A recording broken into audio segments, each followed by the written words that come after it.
Fala galera, Jesuscope, Douglas Gonçalves por aqui e mais uma semana eu tenho onde receber meu amigo Fábio Coelho. É nóis. Cara, tá sendo muito bom essa série de lives sobre batalha espiritual. Claro que está sendo inspirada no livro Princípios da Batalha Espiritual do Fábio. E hoje eu quero falar com ele sobre intercessão. O que é intercessão? Como é que faz intercessão de forma bíblica? Então fica por aí, vamos lá. Então vamos lá, meu amigo. Eu acho que um trabalho que a gente tem tido, né, e tem sido muito bom, é de voltar em termos e terminologias bíblicas e redefini-las a partir das escrituras. Porque a gente vai usando tanto elas e falando tanto que às vezes a gente vai inventando significados, né?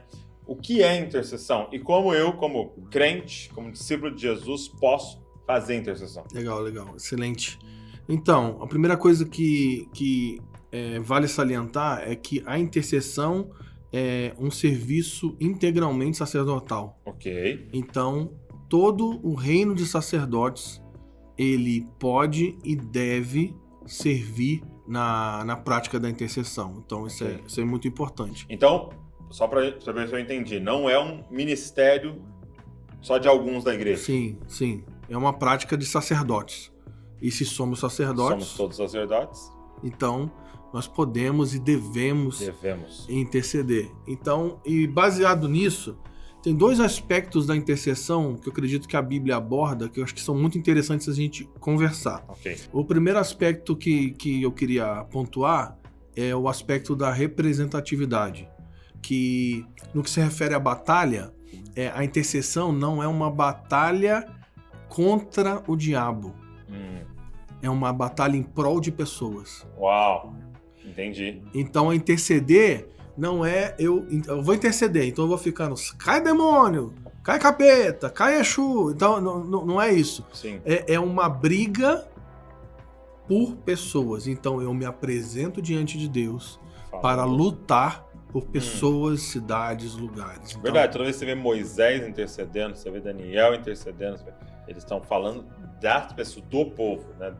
Então você nunca vai ver nenhuma prática intercessória que se refere a Satanás e a demônios. Uau. Nunca. Você não vai ver na escritura nenhuma prática de intercessão que se refere a principados e poderes. Nunca. Sempre é se voltar para Deus para lutar por pessoas. Então o exemplo magno, né, da intercessão é Isaías 53, Cristo intercedendo pelos homens. Eu queria ler essa passagem com vocês, Isaías 53, versículo 12, diz assim, lembrando que Isaías 53 é a profecia de Isaías sobre o martírio de Cristo, profecia do servo sofredor, falando da realidade da cruz, né? Diz assim, versículo 12, Isaías 53, por isso eu lhe darei muitos como a sua parte, e com os poderosos repartirá ele o despojo, enquanto derramou a sua alma na morte.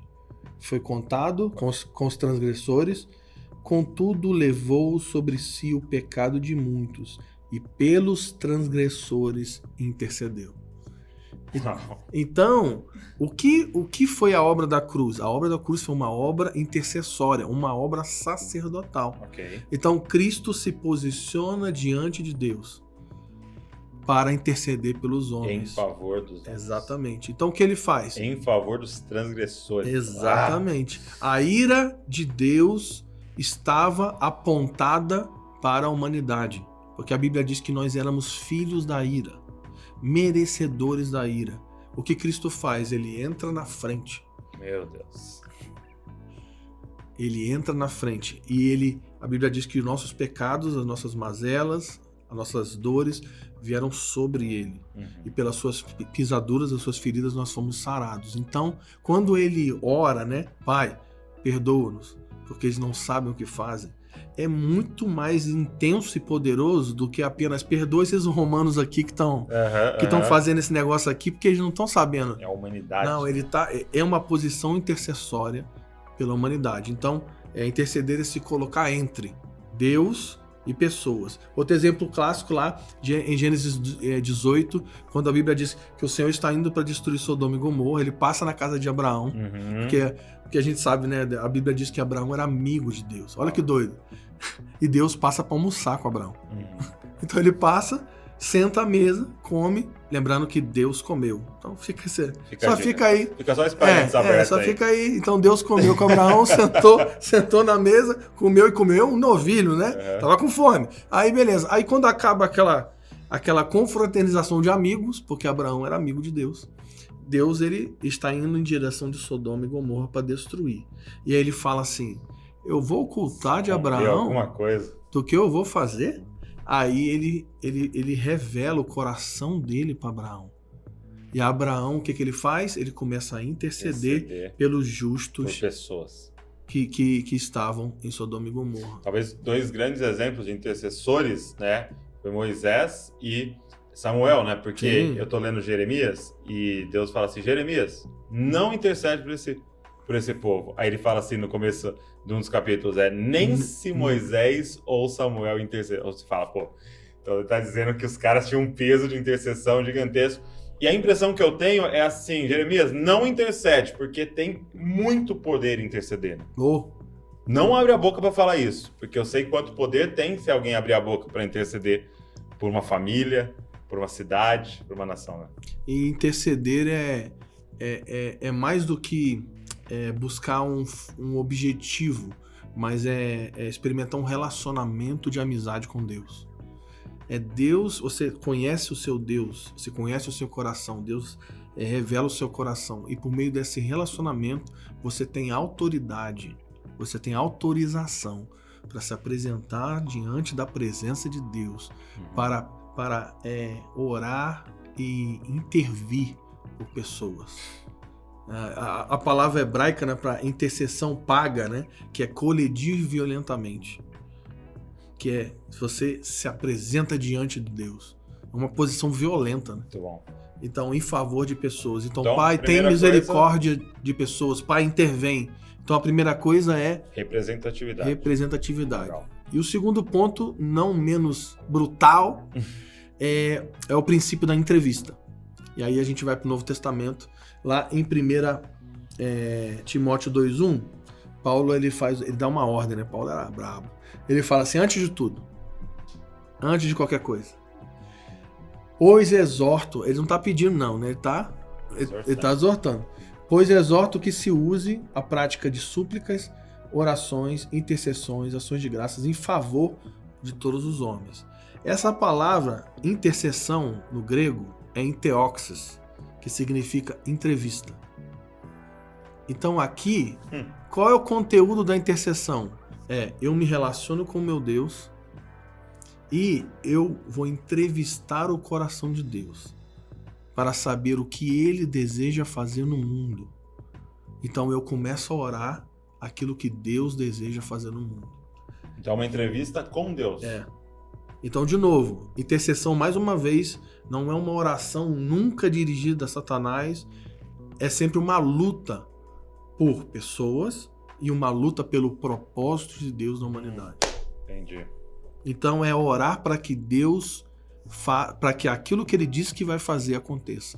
E esse princípio, né, de ligar na terra que já foi ligado no céu, né?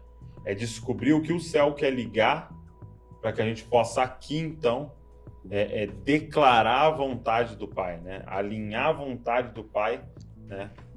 Com a terra. Né? Exatamente, é olhar para o céu, conhecer o modelo do propósito da vontade de Deus e ferir a terra com uma intercessão que vai provocar os cumprimentos daquilo que Deus quer fazer na terra. Interceder é a oportunidade que Deus nos dá de participar daquilo que Ele está fazendo. Meu Deus. Deus não precisa que você interceda para que Ele faça o que Ele quer fazer, mas Ele escolheu nos incluir na sua obra, nos chamando como sacerdotes e representantes do seu propósito na terra, para que nós possamos participar do que Ele está fazendo na terra por meio da intercessão. Então não tenho que interceder, né? É o privilégio de interceder.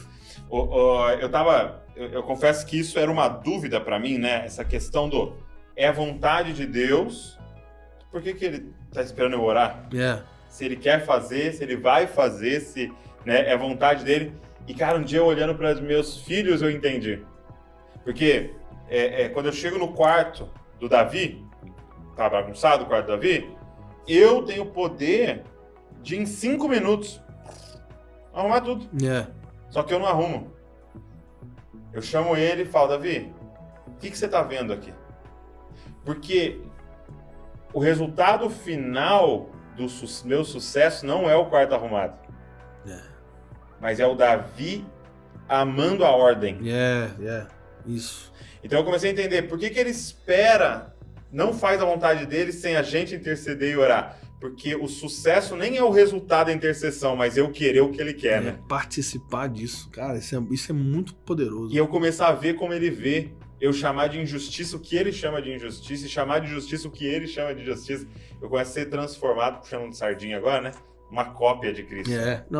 Porque eu começo a pensar como ele pensa, eu quero o que ele quer, né? E aí eu acho que esse é o maior sucesso, até do que o resultado da intercessão em si, né? Eu acho que é esse resultado duplo, né? O resultado da intercessão, mas também o que ele está fazendo em nós, né? Tem um exemplo na escritura para mim que é fantástico, que é Elias e a chuva. A Bíblia diz o seguinte, que Elias ora e fica 3 anos e meio sem chover. Aí depois o Senhor chega para Elias e fala assim, ô Elias, vou enviar chuva. Vai lá mandar dizer para Acabe lá que eu vou trazer a chuva de novo. Aí Elias vai lá e fala, vai chover. Aí tem toda aquela briga lá dos profetas de Baal, aquela coisa toda. E aí é o seguinte, vem a palavra sobre ele e ele fala, corre porque vai chover. Aí a pergunta é, se fosse eu ou você, Deus falou assim, Deus já falou, vai chover, o que eu faria? Talvez eu ia correr debaixo de uma árvore lá, procurar um lugar e esperar a chuva cair, porque ele já disse que ia chover. Mas o que Elias fez? Ele já tinha profetizado que ia chover. Ele sobe no monte, ele se prostra, né? A Bíblia diz que ele bota a cabeça entre as pernas e ele começa a gerar a chuva que ele disse que iria vir por meio da intercessão. E ele não ora uma vez só, porque ele fica mandando, né, o discípulo, vai lá ver. Né? Uma pequena nuvem. E aí, então assim, eu gosto de pensar que interceder é gerar na criação o propósito de Deus por meio da intercessão. Muito bom. Por meio da oração. Então é fazer parte daquilo que Deus está fazendo. Não que ele precisa, mas porque Deus tem o prazer de nos incluir nessa obra. Então nós não somos espectadores do propósito dele na terra. Nós somos co-participantes do cumprimento disso. Então essa é uma função sacerdotal. E Paulo fala, né? Eu ordeno que vocês levantem mãos santas, sem ira e sem contenda, em todos os lugares, para que vocês possam abençoar pessoas, porque Jesus encarnou para interceder e ele nos enviou para termos o mesmo sentimento que houve em Cristo Jesus. Muito bom.